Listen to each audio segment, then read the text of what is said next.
Paano kung sabihin ko sa iyo na ang pinakamahalagang bagay sa iyong buhay, ang iyong sahod para mabuhay, ang iyong ipon, ang perang inaakala mong mayroon ka, ay maaring hindi totoo? Paano kung sabihin ko sa iyo na ang mga gobyerno at mga bangko sentral ay maaring lumikha nito mula sa hangin, burahin ang halaga nito sa isang iglap, at patuloy ka pa ring paniwalaan nito na parang sagrado? Parang teorya ng pagsabwatan, tama ba? Pero hindi. Yan ang mundong ginagalawan natin. At ang sandaling nagbago ay nangyari noong unang panahon, habang halos lahat ng sangkatauhan ay natutulog. Ang araw na iyon ay Agosto 5, 1971. Lumabas si Pangulong Richard Nixon sa telebisyon ng Amerika isang linggo ng gabi at pinutol ang regular na palabas. Sa mahinahon ngunit makapangyarihang tono, ipinaliwanag niya na pansamantalang isuspinde ng Estados Unidos ang pagpapalit ng dolyar sa ginto. Sa madaling salita, hindi na maaaring ipagpalit ng mga dayuhang pamahalaan ang mga dolyar na hawak nila para sa ginto na palaging sinusuportahan ng pera. Sinabi niya na ito ay pansamantala lamang. Sinabi niya na ito ay isang hakbang pang-emerhensya, ngunit sa katotohanan, ito ay permanente at revolusyonaryo. Nang gabing iyon, naputol ang ugnayan sa pagitan ng pera at realidad. Ang dolyar ay hindi na isang pangako ng nasasalat na halaga. Isa lamang itong pangako sa sarili nito, isang simbolo ng pananampalataya sa pangako ng gobyerno. Upang maunawaan kung bakit ito mahalaga, kailangan nating bumalik sa nakaraan. Pagkatapos ng ikalawang digmaang pandaigdig, itinayo ng mga pandaigdigang leader ang nakilala bilang sistemang Bretton Woods. Sa sistemang ito, ang mga pera ay nakatali sa dolyar ng US at ang dolyar ay nakatali sa ginto sa rate na $35 bawat onsa ng ginto. Ang sistemang ito ay epektibo dahil nagbigay ito ng katatagan sa mundo. Kontrolado ang implasyon, naging mahuhulaan ang kalakalan, at ang ginto ang sukdulang angkla. Ngunit noong huling bahagi ng dekada 1960, nagsimulang magkaroon ng problema ang Amerika. Gumastos ang bansa ng napakalaking halaga sa digmaang Vietnam at mga programang panlipunan sa loob ng bansa. Binaha ng dolyar ang mundo, habang ang mga reserbang ginto sa Fort Knox ay hindi makasabay. Nagsimulang pumila ang mga dayuhang pamahalaan, hinihiling na palitan ng papel ng totoong metal, at napagtanto ng Amerika na hindi na nito matutupad ang pangako nito. Ang anunsyo ni Nixon ay dapat na isang pansamantalang hakbang, ngunit walang sinuman ang muling nagbukas ng gold window. Pagsapit ng kalagitnaan ng dekada 1970, pumasok ang mundo sa isang bagong panahon ng pananalapi. Ang pera ay hindi na sinusuportahan ng ginto, kundi ng mandato.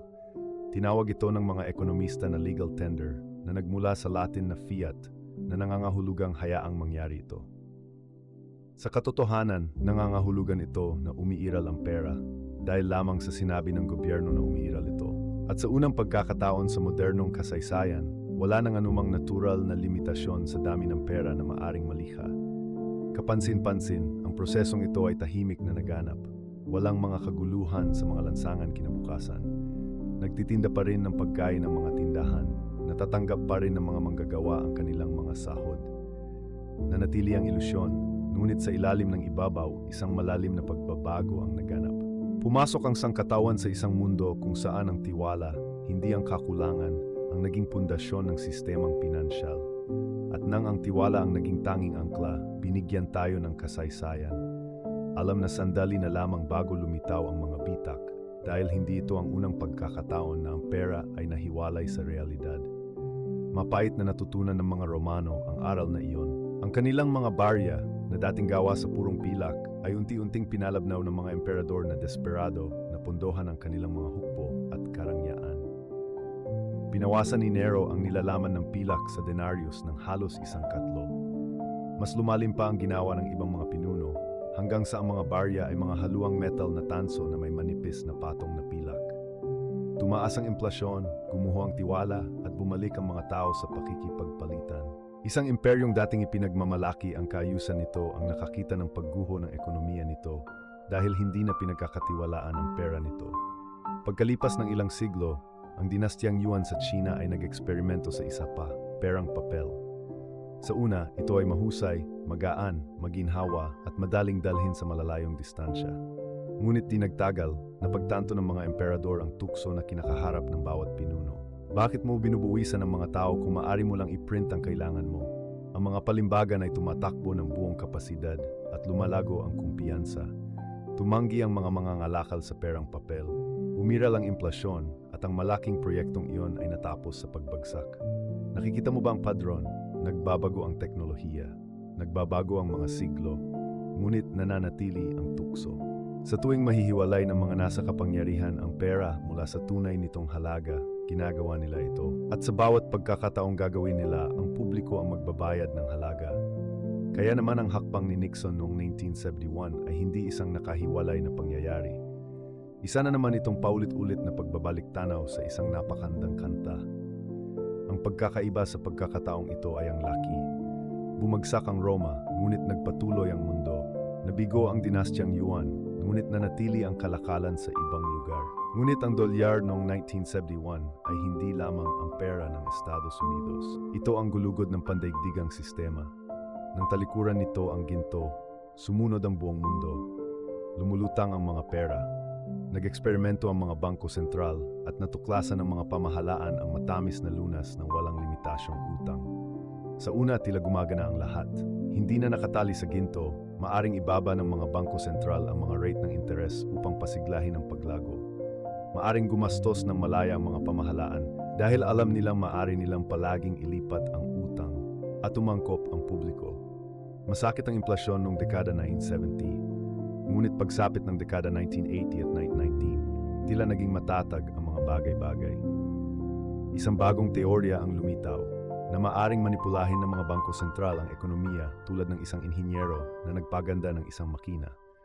Tinawag nila itong patakaran sa pananalapi at nagbigay ito sa atin ng mga dekada ng mga paglago ng kredito, mga bula at mga krisis na bawat isa ay mas malaki kaysa sa huli. Ngunit narito ang katotohanan. Malinaw na ipinapakita ng kasaysayan na ang mga sistemang tulad nito ay hindi idinisenyo para sa katatagan. Ang mga ito ay idinisenyo para sa momentum. Ang utang ay dapat patuloy na tumaas. Ang supply ng pera ay dapat patuloy na lumawak. Ang kumpiyansa ay dapat patuloy na mapanatili. Kung ito ay bumagal, nanganganib itong bumagsak. Tulad ng isang pating, dapat itong patuloy na lumangoy o mamamatay ito. At diyan tayo naroroon ngayon. Isang mundo kung saan ang pera ay walang angkla maliban sa kumpiyansa. At kung saan ang mga bangko sentral at pamahalaan ay tinatrato ang makinang pang-imprenta ng pera, ang sukdulang sandata. Simula noong 1971, ang pandaigdigang utang ay sumabog sa mga antas na hindi maisip noon. Noong 1970, ang federal na utang ng US ay humigit kumulang $370 billion. Ngayon, ang bilang na iyon ay lumampas sa $34 trilyon. Ang mga bilang na ito ay napakalaki na halos parang hindi makatotohanan, na parang sinusubukang ilarawan ang distansya sa isang bituin. Gayunpaman, ang sistemang ito ay umaasa sa mga bilang na iyon na hindi kailanman kinukwestiyon. Isipin ang mga krisis na ating naranasan, ang dot-com bubble noong huling bahagi ng 1990s, ang pagbagsak ng pabahay noong 2008, ang mga stimulus package ng pandemya noong 2020. Sa bawat pagkakataon, pareho lang ang solusyon. Mas maraming pera, mas maraming kredito, mas maraming intervention. Sinabihan tayo na ito ay katatagan, ngunit hindi ito katatagan. Ito ay pagbilis. At ang bawat pagbilis ay may kapalit. Makikita mo ang presyong iyon sa pagguho ng kapangyarihang bumili. Noong 1971, ang isang onsa ng ginto ay nagkakahalaga ng $35. Ngayon, mahigit $2 na ito. Ang isang bahay sa Estados Unidos noong mga unang taon ng 1970s ay nagkakahalaga ng humigit kumulang $25,000 sa karaniwan. Ngayon, ang bilang na iyon ay halos $400. Tumaas ang sahod, oo, ngunit hindi proporsyonal. Para sa karamihan ng mga tao, ang karanasan ng buhay sa panahon ng fiat currency ay simple lamang. Magtrabaho ng higit pa, mag-ipon ng mas kaunti, magmay-ari ng mas kaunti, at magbayad ng higit pa para sa lahat. Gayunpaman, iginiit ng sistema na normal lamang ito. Hindi lamang ito ang kwento ng Amerika. Nang talikuran ng dolyar ang ginto, sumunod din ang lahat ng iba pang pangunahing pera. Europa, Japan, China, wala nang nakatali sa isang nakapirming realidad. Ang bawat sentral na bangko ay naglalaro ng parehong laro ngayon. Pagsasaayos ng mga rate ng interes, pagpalobo ng utang, at pagdarasal na manatili ang kumpiyansa. At narito ang malupit na katotohanan. Ang kumpiyansa ay tumatagal hanggang sa mawala ito. Nilinaw iyan ng kasaysayan. Tingnan ang Alemanya noong panahon ng Weimar Republic noong 1920s. Nabibigatan ng mga reparasyon sa digmaan, nag-imprenta ang gobyerno ng pera upang makatakas sa mga obligasyon nito. Sa una, gumana ito. Muling nagbukas ang mga pabrika, binabayaran ang mga manggagawa, nahirapan ang sistema na sumulong, pagkatapos ay nagsimulang dumoble ang mga presyo linggo-linggo, pagkatapos ay araw-araw. Kinailangang dalhin ng mga pamilya ang kanilang mga sahod sa mga kartilya. Gumamit ang mga bata ng mga walang kwentang perang papel para gumawa ng mga saranggola. At nang tuluyang bumagsak ang kumpiyansa, gumuho ang buong ekonomiya na nag-iwan ng sama ng loob, ekstremismo, at mga binhi ng isang mas madilim na panahon. O isaalang-alang ang Argentina, isang bansang 9 beses nang hindi nakabayad sa utang publiko nito sa nakalipas na siglo. Sa bawat pagkakataon, naulit ang siklo, labis na paggastos, inflasyon, devaluasyon, pagbagsak, at pagkatapos ay muling pagtatayo. Gayunpaman, kailangang harapin ng mga ordinaryong Argentina ang lahat ng ito, umaangkop sa isang katotohanan kung saan ang pag-iipon sa pambansang pera ay isang kamangmangan. Nag-iipon sila ng dolyar ng US sa ilalim ng kanilang mga kutson o namumuhunan sa real estate at ngayon sa ilang mga kaso maging ang cryptocurrency. Ganoon ang hitsura ng buhay kapag nawawala ng kahulugan ng pera. Ngunit narito ang nakakababag na tanong. Kung ipinakita ng kasaysayan ang ganitong pattern, bakit tayo naniniwala na hindi na ito mangyayari muli sa pandaigdigang saklaw? Hindi ligtas ang Estados Unidos. Europa, walang sinuman ang ligtas. Hindi rin ligtas ang Sina. Ang sistemang itinayo natin simula noong 1971 ay isang globalisado, mahigpit na magkaugnay na sistema na lubos na umaasa sa isang marupok na elemento, ang tiwala. Kapag nasira na ang tiwala na iyon, wala nang madaling paraan pabalik. Ngunit karamihan sa mga tao ay hindi tumitigil upang magtanong ng pinakasimpleng tanong, ano ang pera? Tinatrato nila ang pera na parang isang bagay na natural, walang hanggan at hindi mapag-aalinlanganan. Ngunit ang pera ay hindi batas ng kalikasan. Ito ay isang imbensyon ng tao, isang sistema ng mga paniniwala, mga patakaran, at mapilit na pagpapatupad. May panahon na ang pera ay parang mga kabibe o asin. Pagkatapos ay pilak at ginto, pagkatapos ang pera ay sinusuportahan ng ginto. At ngayon, hindi na ito sinusuportahan ng anuman o umiiral lamang bilang mga digital na numero sa mga ledger ng bangko. Nakikita mo ba ang trajectory na ito? Ang bawat hakbang ay naglalayo sa atin mula sa realidad at mas malalim sa abstraksyon. At ang bawat hakbang ay ginagawang mas madaling kapitan ng sistema sa manipulasyon. Yan ang humahantong sa atin sa hangganan ngayon, digital na pera. Nagmamadali ang mga pamahalaan na i-deploy ang mga digital na pera ng Central Bank o CBDC. Nangangako sila ng kahusayan, kaginhawahan at agarang mga transaksyon. Ngunit nangangahulugan din ito ng ganap na kontrol. Ang bawat transaksyon ay maaring masubaybayan, ang bawat barya ay maaring iprograma, at ang buong buhay pinansyal ng bawat mamamayan ay nasa awa ng Estado. Kung ang pera ay isa ng ilusyon na sinusuportahan ng pananampalataya, isipin kung ano ang mangyayari kung ang parehong sistemang iyon ay makapagpapasya sa isang pindot lamang kung ang iyong pera ay gumagana pa rin ngayon. Ang ilan ay nakikita ang cryptocurrency bilang sagot. Ang Bitcoin halimbawa, ay dinisenyo pagkatapos ng krisis sa pananalapi noong 2008 bilang isang anyo ng digital na ginto. Ang supply nito ay nakapirmi. Ang mga patakaran nito ay ipinapatupad ng source code, hindi ng mga politiko. Sa teorya, nag-aalok ito ng isang paraan palabas sa walang katapusang siklo ng inflasyon ng fiat currency. Ngunit ito rin ay pabago-bago, madaling kapitan ng haka-haka at sa ngayon ay hindi isang tunay na kapalit para sa pang-araw-araw na pera na ginagamit ng mga tao. Maaring ito ay bahagi ng solusyon o isa lamang kabanata sa parehong pakikibaka. Ang tunay na aral dito ay hindi tungkol sa ginto o Bitcoin o kahit na ang fiat currency mismo. Ang tunay na aral ay tungkol sa kapangyarihan. Sa tuwing ang pera ay hiwalay sa isang bagay na nasasalat, ang mga nasa kapangyarihan ay nakakakuha ng higit na kalayaan at ang iba sa atin ay nahaharap sa mas maraming panganib. Ang mga pamahalaan ay maaring gumastos ng labis. Maaring umutang ang mga korporasyon ng walang disiplina. Ang mga bangko ay maaring kumita mula sa mga bula ng ekonomiya at ang mga ordinaryong tao ang siyang nagdurusa kapag bumagsak ang mga bagay-bagay.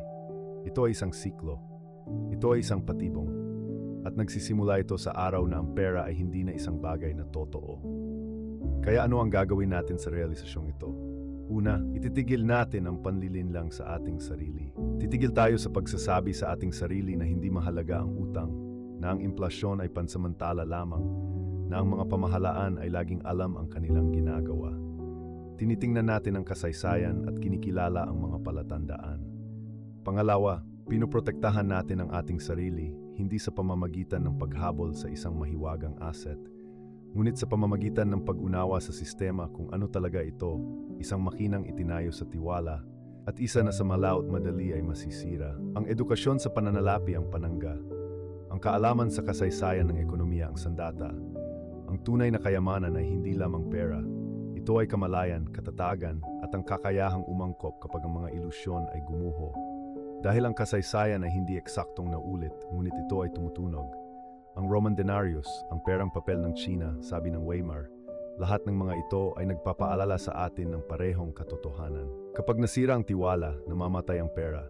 At kapag namatay ang pera, nagbabago ang mga lipunan magpakailanman. Ang araw na tumigil sa pagiging totoo ang pera ay hindi lamang isang petsa noong 1971. Ito ay isang babala, isang paalala na ang tila permanente ay hindi. Kung bibigyan ka nito ng bagong pananaw, pindutin ang sundan. Ang kasaysayan ay may sagot. Ipapakita ko sa iyo kung saan ito mahahanap.